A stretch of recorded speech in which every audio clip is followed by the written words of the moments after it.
Suena el reloj a las 5:30 de la mañana y no lo puedo creer. Inicio una nueva etapa de mi vida.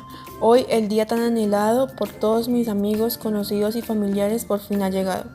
Hoy tengo mi primera clase como universitario, olvidándome de las posibles bromas que me pueda jugar el destino o los mismos estudiantes de otras clases, me alisto ansioso y con un poco de temor, pero también muy alegre.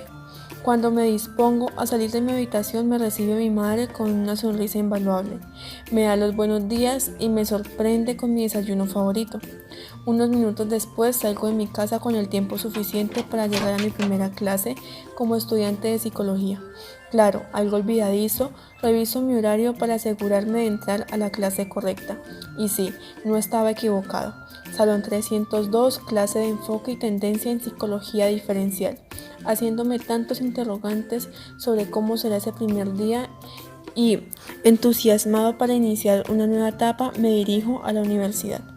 Como es costumbre, llego con algunos minutos de sobra, los cuales utilizo para pensar cuál será el primer paso, cómo debo presentarme, estaré bien vestido, cómo será mi profesora. De un momento a otro, algo me saca de lo profundo de mis pensamientos, y era una voz que nunca antes había escuchado. Era alta, joven y bella, y sí, esa era mi profesora. Quedo totalmente anonadado, pues la imaginaba muy diferente. A lo largo de unos minutos ya toda la clase había llegado y nos disponíamos a entrar al salón. Miraba rostros nuevos y unos ya conocidos, lo cual me tranquilizó un poco. La profesora se para en el centro del salón y hace una breve presentación acerca de quién es, a qué se dedica, cuáles son sus gustos y disgustos. Acto seguido nos pide realizar lo mismo para irnos conociendo. Pasaron dos chicas, Sara y Nicole. Tardé un segundo en asimilar que el siguiente era yo, pero con mucha valentía me paro y digo mi nombre completo. Muy buenos días, mi nombre es Juan Camilo Rey Guzmán. Reafirmo mi amor por el deporte y la lectura. Así fueron pasando uno por uno, pero con ninguno de ellos sentí tanta conexión como con esas dos chicas. La profe nos da un descanso, pero nos advierte que debemos estar 15 minutos después de la hora para iniciar con la primera actividad, a lo cual todos estuvimos de acuerdo. Durante esos 15 minutos hablé un poco más con las chicas y acordamos que si la actividad era grupal nos haríamos los tres, y fue entonces cuando supe cuál sería mi equipo de trabajo. Nuevamente nos encontramos todos reunidos en el salón de clase cuando la profesora se dispone a iniciar. En ese momento activé todos mis sentidos para poner la mayor atención posible. Inicia con qué es psicología diferencial y nos explica que en los libros la podemos encontrar como psicología diferencial o psicología de las diferencias individuales. Lo registrado en mis apuntes se resume en: ¿qué es psicología diferencial? Es aquella que se encarga de la descripción, explicación y predicción de la variabilidad de la conducta de los individuos. Su principal eje de estudio es rasgos psicológicos, los cuales son atributos del individuo encargándose de la estabilidad de la conducta.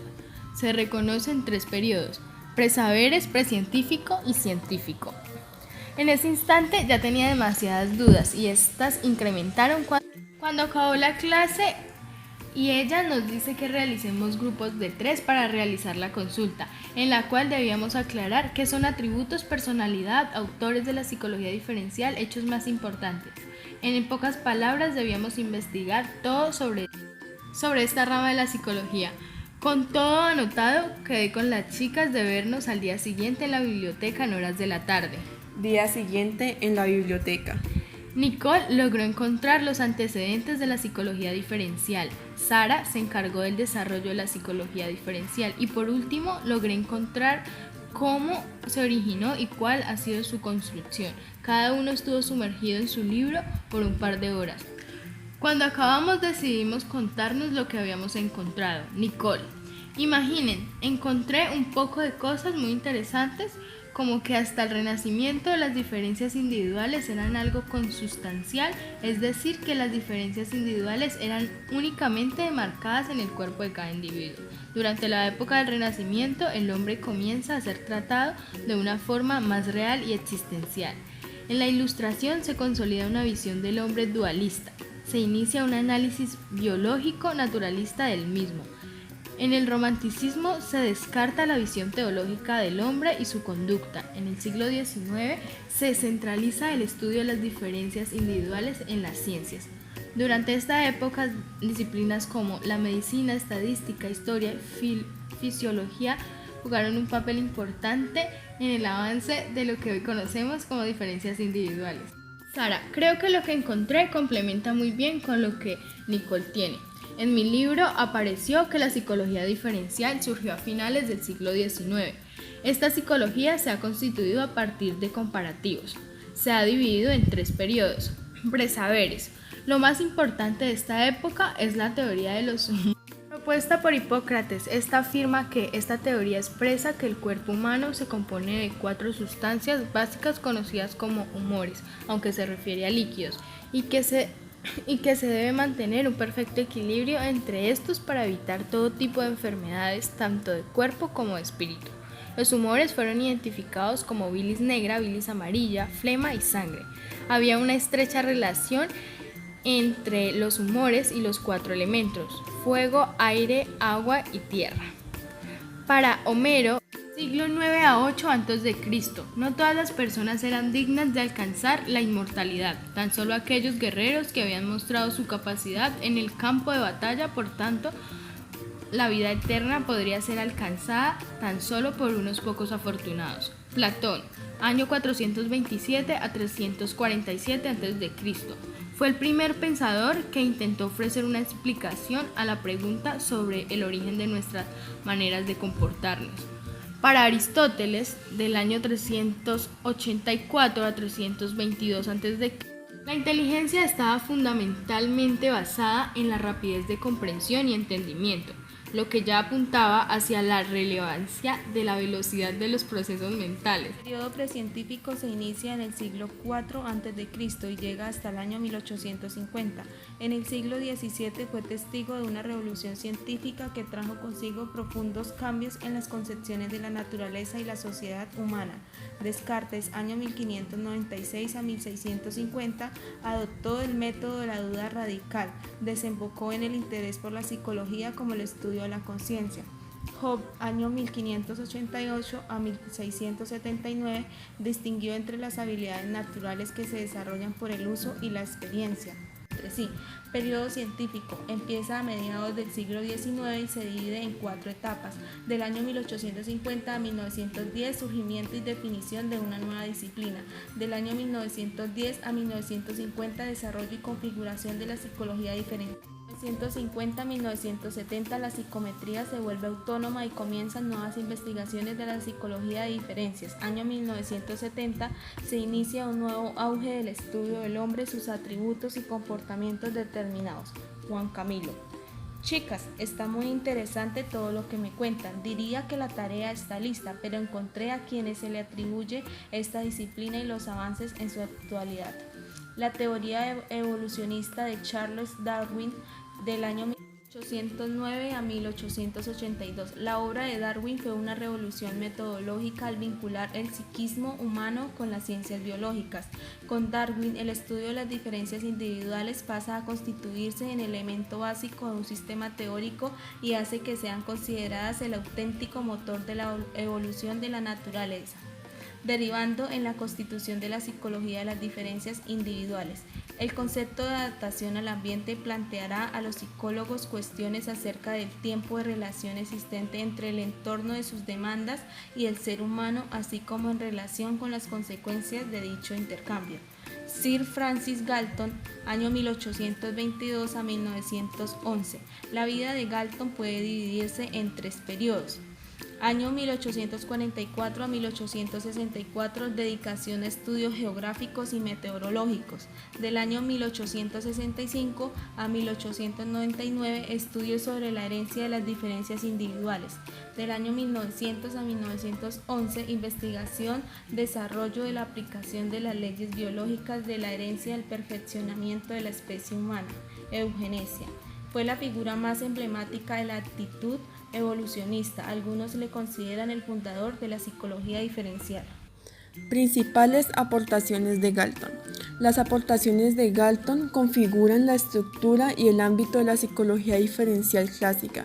Sus principales atribuciones son: primero, desarrollo del modelo y objeto de estudio de las diferencias individuales. Galton centró el objeto de sus investigaciones en el interés por lo individual y en las diferencias individuales en las capacidades humanas bajo una perspectiva adaptativa y biológica. El objeto de la primera psicología de las diferencias individuales habría de ser una psicología de los procesos mentales simples.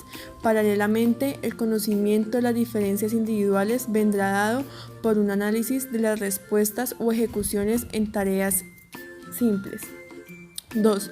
Creación de numerosas pruebas y estrategias de evaluación para obtener medidas directas de las funciones mentales. 3. Enfoque cuantitativo y desarrollo de procedimientos estadísticos para el estudio de las diferencias individuales en características mentales. 4. Desarrollo y aplicación de diversos métodos científicos para el estudio del origen de las diferencias individuales. Quiso mostrar que las habilidades naturales del hombre se derivan de la herencia. La teoría no era nueva, pero introdujo una metodología, estudios biográficos, el análisis de árboles genealógicos o el estudio comparativo de gemelos, como vía de análisis de la influencia de los factores hereditarios sobre las manifestaciones de las características humanas, dotando de un mayor rigor a las teorías sobre la heredabilidad. Galton consideraba que las diferencias individuales no eran adquiridas sino innatas, pero al mismo tiempo consideraba que todas las personas tenían la oportunidad y la libertad de desarrollar su potencia. Galton anunció una controversia sobre el origen de las diferencias individuales, naturaleza versus crianza, o en otras palabras, herencia versus medio ambiente. El desarrollo de la psicología diferencial está también relacionada con la creación del test de las capacidades mentales adquiridos en la obra de Cattell y Binet. Cattell introdujo las técnicas de medición y estadística aprendidas con Galton y fue el primer catedrático de psicología del mundo. Sus aportaciones fueron: el estudio de la atención, la fatiga y los efectos de la práctica, creando métodos de medición para cada variabilidad. Binet, en 1905, sustituye las pruebas mentales basadas en tareas simples, bien sea sensoriales o motoras, y es considerado en Francia como uno de los fundadores de la psicología de diferencias, creando un sistema de medida para clasificar a los sujetos según su capacidad intelectual, conocido hoy como CI. Todos acordamos que esta sería la investigación la cual presentaríamos en clase. Me dirijo a mi casa y en el trayecto me surgen muchas preguntas sobre esta rama de la psicología y cómo es que todos somos diferentes y terminamos siendo producto de una propia realidad. Cuando llegué a la casa no pude esperar y me puse a investigar. No podía quedarme con tantas dudas. Cuando tuve toda la información me dispuse a organizar y encontré lo siguiente: que la inteligencia es un conjunto de capacidades cognitivas que determinan las diferencias individuales en el rendimiento. Su naturaleza es responder a las demandas del contexto. La personalidad que nos distingue de todos los demás se expresa como un conjunto de características o patrón de sentimientos y pensamientos los cuales se asocian al comportamiento. Es una distinción propia de cada individuo que se mantiene a lo largo del tiempo y se ve en diferentes momentos de nuestra vida. Esta se compone de el carácter, conjunto de rasgos, cualidades, valores y actitudes que indican la naturaleza propia de la manera de pensar y actuar de una persona y por los que se distinguen de los demás. La personalidad es el resultado de la interacción entre múltiples componentes definiendo un modo de actuar en cada individuo. Temperamento, conjunto de características que han sido determinadas por la biología del individuo, la cual se manifiesta en las diferentes formas de reacción ante las distintas situaciones, y este es considerado como la parte emocional de la conducta, ya que se manifiesta desde el nacimiento. La constitución humana. Esta hace referencia al aspecto fisiológico de cada ser humano, si somos grandes, pequeños, altos, gorditos, flaquitos. Ya con todo esto logro entender un poco más sobre este tipo de psicología, sus orígenes y qué es lo que nos hace tan diferentes siendo tantos en el mundo. Y recuerdo una gran frase: podemos ignorar las diferencias y suponer que todas las mentes son iguales, o podemos aprovechar estas gran diferencias.